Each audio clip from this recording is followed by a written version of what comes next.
This interview is for middle and high school art teachers that would like more help reaching their special education students, including those with visual impairments. And today I have a guest with me. Can you introduce yourself and your work? I am Kay Kunis, and I am a teacher of students with visual impairments. Hypothetically, say I have a visually impaired student that will be joining my art class. What are some first steps to help the student succeed? Well, first, if you know you have a visually impaired student joining your class, you may be in touch with their teacher of students with visual impairments. A lot of times they'll reach out to go ahead and let you know that a student will be joining your class. They also tend to go over the accommodations for the student that's on the IEP. And in some cases, they will actually arrange to meet with you before the classes start, sometimes with the student, especially with middle and high school, as the student is walking their schedule. It also gives the teacher a chance to meet with the student beforehand. A lot of times, the student will say where they may need to sit or some of their needs that they know going into the class. And that kind of helps both the teacher and the student build a relationship and get to know each other before the class actually starts. Yeah, I've had that before where a paraeducator came into my classroom during a teacher workday and was walking his student around, and they discussed where they thought their best seat would be. And he was concerned about having access to the materials. And so for that particular student, it worked out that I had like a little, kind of like a pencil box that I put his supplies in. So they were he always had color pencils, markers and scissors right beside him. He didn't have to go get up to go to the supply closet because they're already there for him. And I wouldn't have known that if that paraeducator hadn't come in that first day to make that easier for that student. Yes. And most of the time, when my students are in middle and high school, they already know in general what works for their needs. They may ask kind of what the general plan or layout of the class is, kind of what activities they may be doing, especially that first week, just so they can go, all right, well, if you're going to do this, I need this. Um, a lot of times, especially my middle and high school students, know, and we're typically there early anyway because they need to know their routes before the halls get cluttered and before the classrooms get filled. Yeah. What are some more tactile materials that have interested students with visual impairments? Now, this is where it can get very varied. They have what are called wiki sticks that are just wax covered yarn. Um, they actually also have tactile kits that almost look like sewing wheels Mm. that you would use to mark patterns, um, where you can use those. There's paper that when you write across it, it will raise. Um, I've even used different textures of felt, carpet, um, scraps of fabric, uh, even like puffy paint. Um, Sometimes they'll use different textures of paint. Um, they even have, like in art, a lot of times you have darker pencils. We've used some of those for our students that have what's called low vision, where they still have functional vision, but they need it a little darker so they can see, especially if they're using some kind of magnifier, because it creates bad glare on paper. Because sometimes they have lights, and lights on a white paper make it very glary. And so trying to write lightly on paper is very hard to see. Um, and so a lot of it just depends on what the student needs at the time. If they have some functional vision, we can typically just use a magnifier or some darker materials. that give a better contrast. Um, but tactually, it depends on what the activity is and the student. But you can typically work with the student and find what works. That's true. And like you mentioned, some things are things that you can buy, like the wiki sticks, but there's plenty of things where you can find materials, either like things that people like have extra of, like the scrap fabric, felt, that kind of thing. So there's a nice variety of different things that can work for students. And there are Mhm. visually impaired artists like John Bramblett and Clark Reynolds. John Bramblett's paintings are like a combination of the bright colors and themes of pop art and the flowing lines and textures of Impressionism. He uses the texture of paint to tell different colors apart, while Clark Reynolds' art is more tactile and braille influence that reminds me of like quirky pixel art. Should I share examples of role models like these artists with my students? Yes. Now, this will also vary depending on the student, because I try and do this a lot with my students when they start feeling kind of down. It's like, here's some professional athletes with visual impairments or things like that. And I try and match them as close as I can. For example, I wouldn't necessarily give an example of an artist that's totally blind to a student that has low vision, because then they can't really connect. Um, because a lot of times, if they have low vision, they aren't learning Braille. So hearing about someone that has Braille influences, they're kind of like, well, what's that have to do with me? But typically, if you can find someone kind of similar, like that, if they are a Braille user or someone who's learning Braille, it's a really fun way for them to connect.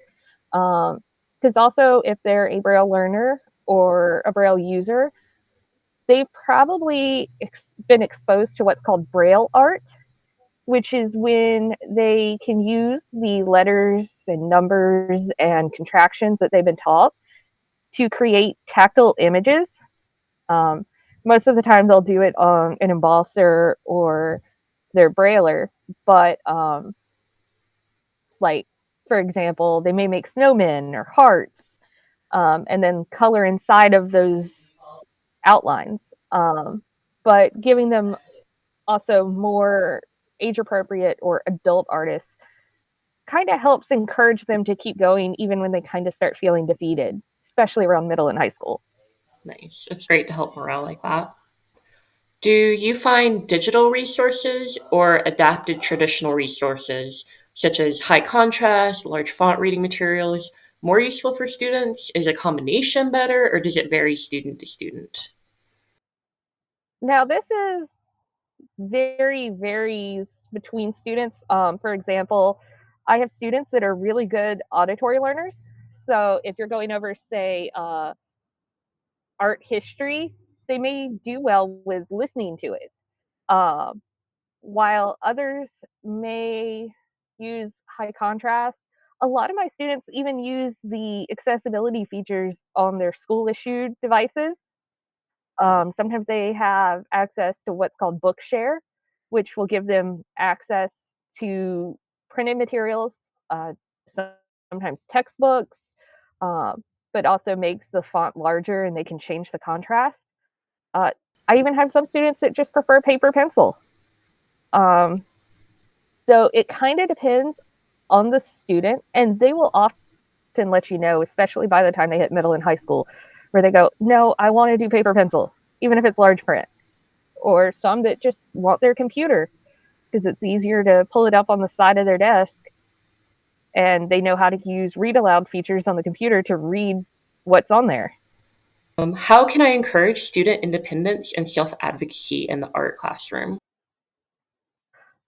For the most part, in the beginning, as they get to know you, you're going to see them kind of be quiet and just kind of get the feel of what's going on. Um, but checking in with them, especially in the beginning of a new concept or new materials, it'll help. Sometimes they'll wait on you to come by to review what you just showed, because sometimes they may not see what you do on the board, or they miss little details and then they get upset. Why doesn't mine look like so and so? And a lot of times I'll encourage my students to kind of partner up with somebody. So the teacher has 20, 30 students in their class. But if they have like that one friend that sits beside them and they're like, hey, what did the teacher just show? Because it's closer to them. Most of the time, that's what they need. And they may need to see it like 4 times to get the details because they may miss some of the strategy. Some may even do better with hand over hand, depending on how, like, what degree their vision loss is. Because some may have field loss. Some may not be able to see in their central field, which is where all the details are. I have some that can't see out of the left side of both eyes. So it kind of gives them a weird double vision. Um, but once they get a good idea, they have that good feeling of support, um, and encouraging them, hey, if you need to move closer, let me know. If you need extra time, let me know. Another thing is I encourage them to, if they need to, email the teacher or explain, look, I need a little bit more time. Like I'm getting there, but because they need eye breaks or something, they kind of feel bad because, oh, the class did it in one class period and they are falling behind and they start feeling really discouraged. And I explain that sometimes you need that break and sometimes the teacher doesn't mean to, but they may forget. They have 100 students in a day. So they may forget. So just, hey, teach, remember, I need that extra hour. Or can you give me a couple of days to do it over the weekend? Or, hey, do you mind if I come in after school and just finish working on it? Um, and with that, again, it starts building that independence of, hey, I can ask my teacher for help and I get something out of it. It's not just I get brushed off. What are some of the biggest challenges visually impaired students face in the art classroom? Now this one again, it varies. It could be based on what degree their vision loss is. It could also be if it's progressive, if their vision isn't going to stay stable.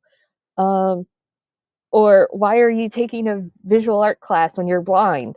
Um, and so some of that is, well, why am I doing this? I can't see, so why am I taking a visual art? Um, but trying to show them that there's more to it than just, oh, you can do details. Oh, you can do this. Because some of the color theory comes in handy when they're trying to do really good high contrast. Um, Another one is when they rely on others to help describe colors so that they can plan out an outfit. Because a lot of times, if they are if they have a severe visual impairment or are totally blind, they rely on a color identifier. And so, if you don't understand at least some basic color theory, you'll see them wearing like all one color or not understanding that maybe bright orange and a blue don't necessarily go together. While they may not see it immediately, a lot of times I'll give them examples. And another big challenge is, again, visual arts. A lot of times people will go, all right, well, I'll give you a visual example. Doesn't always work for my kids. Sometimes they need the teacher right there or to give more detailed instructions instead of, all right, so right here, we're going to do this. Give some details. They don't know what here is. If you can say, in the center of the page, we're going to make a line to the right, or we're going to do tiny little lines that end up doing this. Um, because it takes a lot of visual, I guess, strength, visual taps on the eyes to try and figure out what you're doing. Then they have to backtrack and figure out, okay, well, what's the whole again? So sometimes you may have them listen through a whole thing and then, all right, now can you show it beside of me? Or if you're going to move to another part, can you tell me so I can adjust my magnifier? Um, because in this, they're going to be using a lot of other tools, um, be it listening to verbal directions, some kind of magnification device, maybe even two, depending on what they're needing. They may be having to try and make it tactile. They may be relying on someone like a one-on-one or an assistant of some kind to adapt some of the materials on the fly depending on what's going on. So, um, So at the end of the day, it's basically trying to prepare those skills for them so that once they're outside of the classroom, they're able to do well for themselves and be successful. yeah, I mean, there's a lot there. I encourage my kids to take like art or cooking or sewing because there's a lot of life skills in there. Couldn't agree more.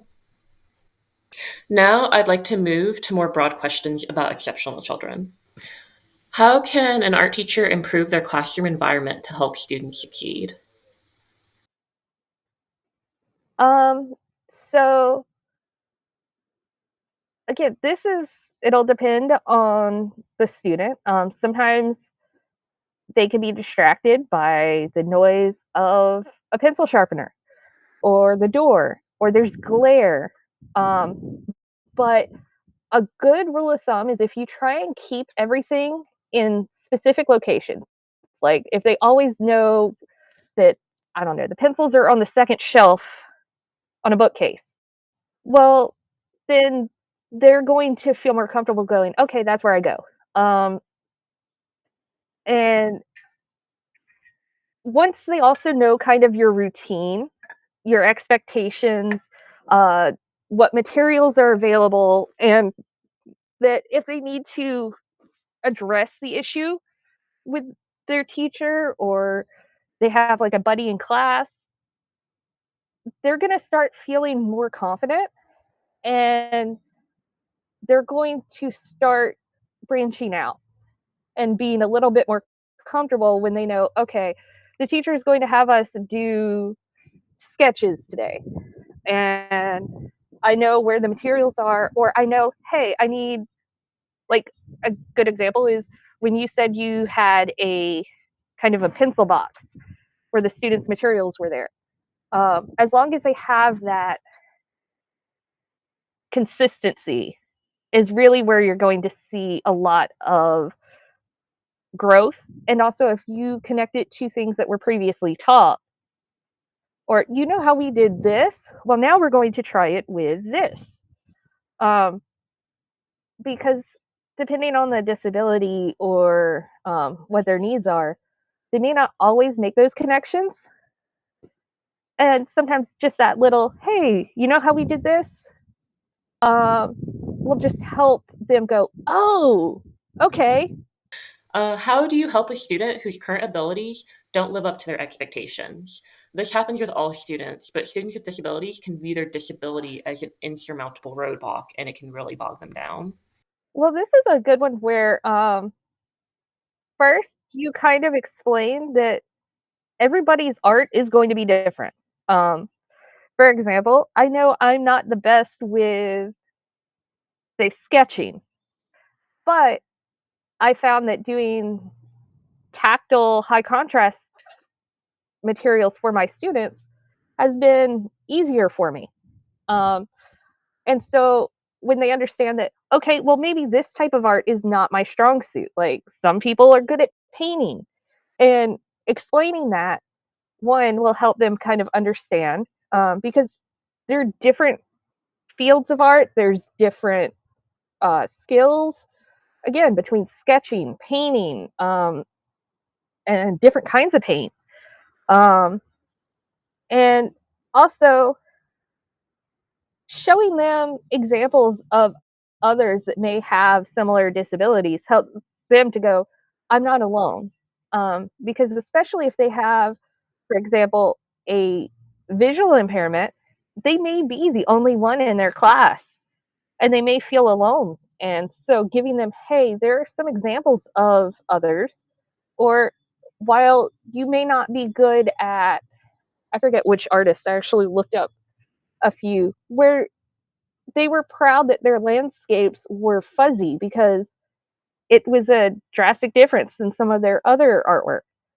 So, um, and even then, expressionism, realistic, it all gives them an example of art is art. It doesn't have to be a certain way. And once they realize that they don't have to compare themselves to their neighbor or to who they think the best artist in the class is. It just may not be their strength in that particular bit. And what alternative outlets can we give students with distracting or harmful behaviors? Depending on the student, again, all this is going to be very subjective to the student. But instead of focusing on a lot of that distracting or harmful behaviors, find what their strength is. Um, because sometimes that destructive or harmful behavior could be just because that's their weakness and they're trying to avoid.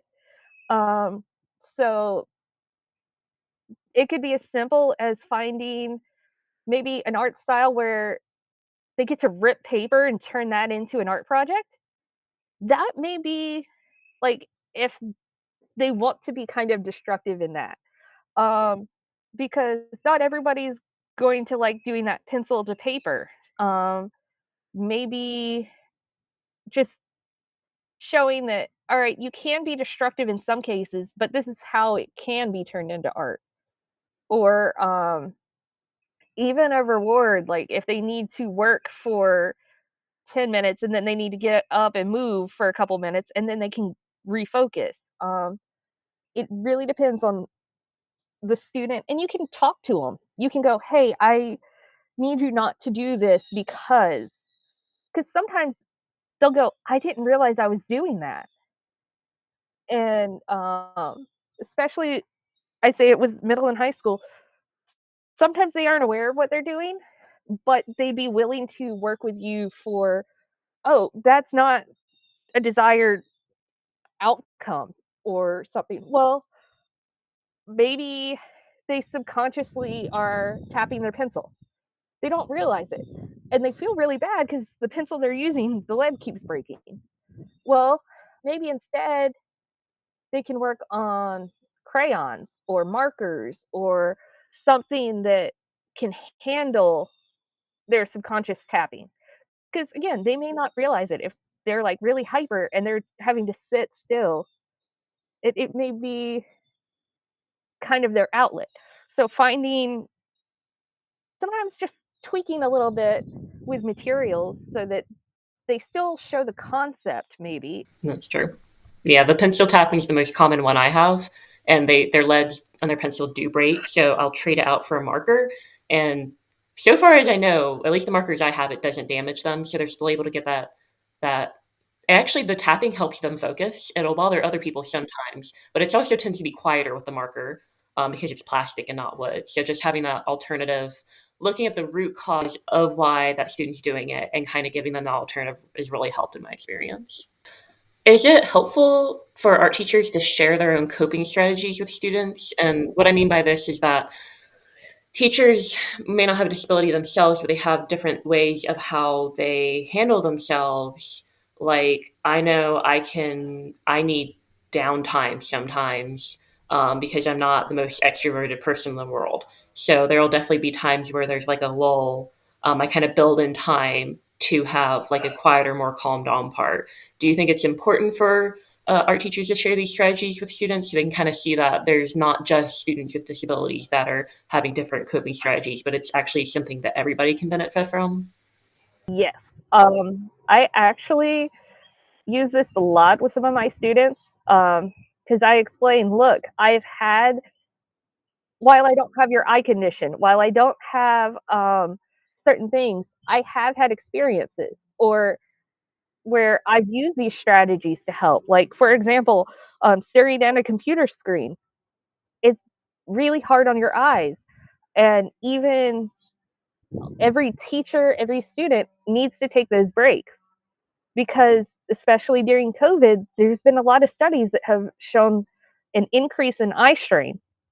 So, building in breaks, both as a teacher, as an adult, uh, that helps me not just. I'm not just telling my students, hey, you have a visual impairment, you need to take breaks. It's going, here's an example for me. Um, Also, explaining that some of the ways that I problem solve or that I'm thinking my way through something, or hey, this didn't work, so then I'm going to try this. And it helps the student understand one, they're not alone, two, even people that aren't like them have similar issues. And if they learn how to just, everybody has a different strategy. And sometimes, especially middle and high school students, they're still figuring out what works. They may know where their weaknesses are, but they don't know strategies to help them improve. Um, so just learning different people's coping strategies or how they approach something may help give the student an aha moment. Because sometimes they do feel like they're pigeonholed, and just letting them see that all these different people that look different or have different strengths still struggle, but here's different ideas. Uh, it really helps them to grow and maybe see things a little differently. Last question. 10 years after they graduate high school, what would you like special education students to take away from their visual arts education? I kind of touched on this earlier, but even some basic color theory, and I'm not one that has like the strongest grasp on that, but helping them understand, okay, well, maybe I need this color font on this color background because it's easier on my eyes. And it's not always going to be the same for everybody. Or helping them pair clothes because that's actually something that we work on in independent living. And then it also can be tied into recreation and leisure, where it may be something that they do to de stress, and it may not look like everybody else. Again, we can go back to some of the other artists. It's just because yours doesn't look like everybody else doesn't mean it's wrong. And they may find that they can do really well creating tactile pictures for students. Because I know there are whole websites where people have been just creating the tactile pictures for kids to put on like greeting cards that they can send. Um, and it's a good way to kind of de stress. And so just helping them understand that, hey, you may be good at using clay. Um, you may be able to make pictures. You may not sell them all the time, but it could just be a fun activity for you Hmm. um, Oh, when you need a break. there's plenty of really talented artists that don't sell a lot too, so that's not necessarily like a skill thing there. Yeah, and that's the thing is helping them understand that art doesn't have to just be for a something that has a certain skill set or a certain eye. It can be almost anything. I mean, you can do wood carving, you can do prints, you can do. There's a whole lot there that maybe because you see the world differently, you can help bring a different view to it. Um, and that, while they may not see it immediately in uh, middle or high school, but after they graduate, a lot of times it's like, oh, that's why they push that. And they kind of have this moment of, that makes sense now. Um, but that's something, like I said, I try and push some of my kids to take these because it is a little out of their comfort zone. But then when they leave me, when they graduate, they can kind of look back and go, that makes sense now. Especially as they get in the real world. All right. Well, thank you so much for all this helpful information for art teachers. Yes. All right. And thank you for viewing this interview. All right. Thank you.